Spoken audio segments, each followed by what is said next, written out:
Hi, my name is CJ Carter. I'm going to talk to you about chapters 4 through 7 in the book Wired for Thought.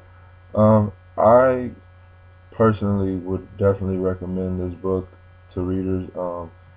It definitely opened my mind and changed my perception of what the internet was and how it helped us.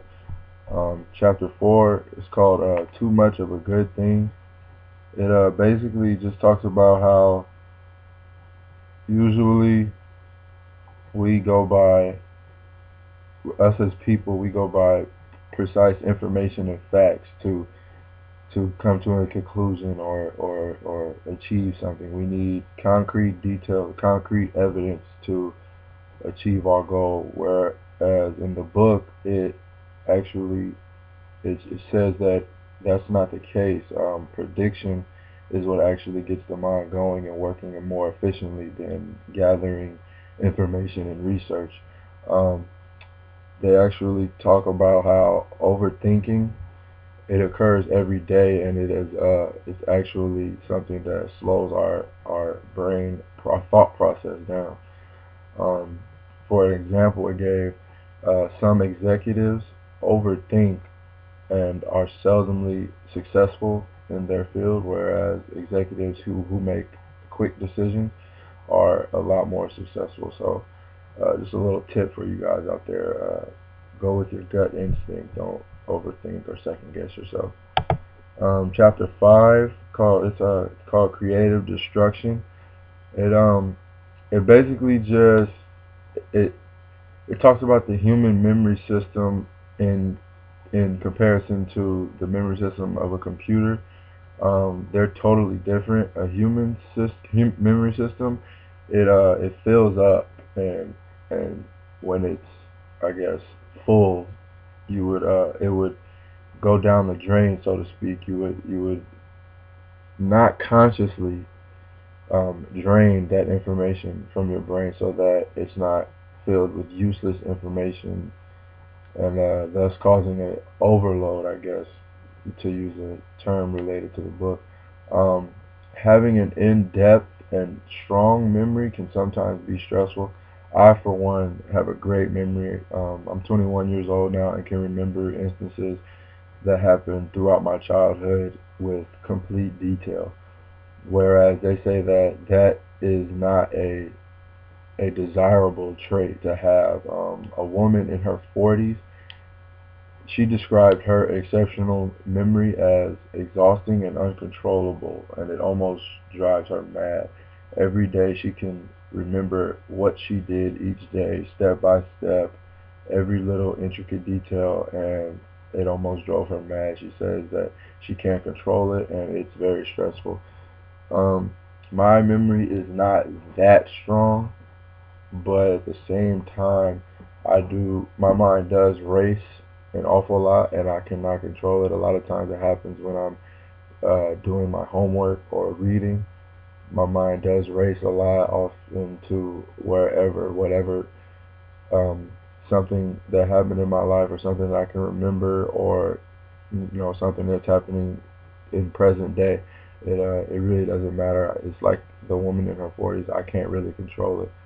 So yeah, I'm kind of jealous of you people out there with the not as strong memory. It's not a good trait to have a strong memory, apparently.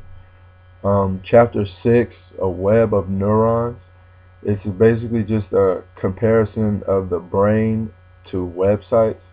Because, a little background about this book.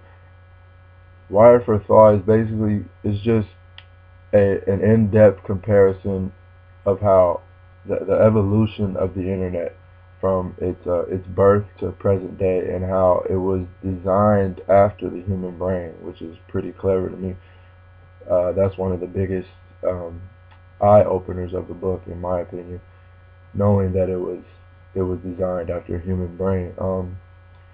Just as memories are is talked about in the book. Memories are software of the brain, whereas websites are software of the internet. And the evolution and growth of the World Wide Web is much faster than the human brain. Um, it's It's a machine. It's kind of that theory, machine versus human. The machine will probably always win out. So in this situation, it definitely won out.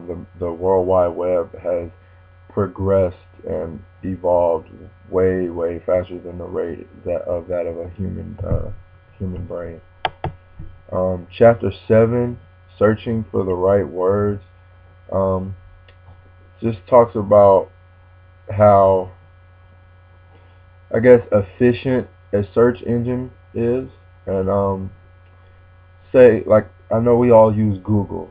Say Google was not a very efficient or very well working search engine, then the websites that were provided from that search engine would only be as good as the search engine itself. And that's what chapter 7 is about.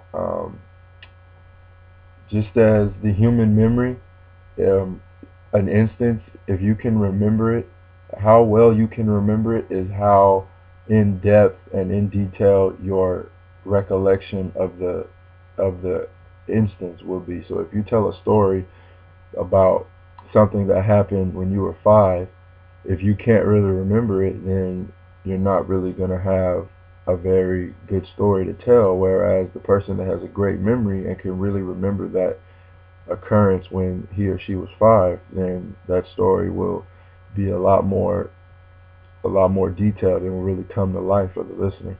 And that's just what chapter 7 is talking about. The the the hot commodity, I guess you could call it, was the search, just the search engine itself. And every big company from AOL, Yahoo, Amazon, Google, they all tried to compete to achieve this the most efficient search engine. Google turned out to be the winner, um, which is why we all Google has so much credibility with all of us. I know I prefer Google to Bing or any other, search engine. Google turned out to be the winner, conducting more searches per day than any other search engine. So yeah, go Google. Um, Thanks for your time.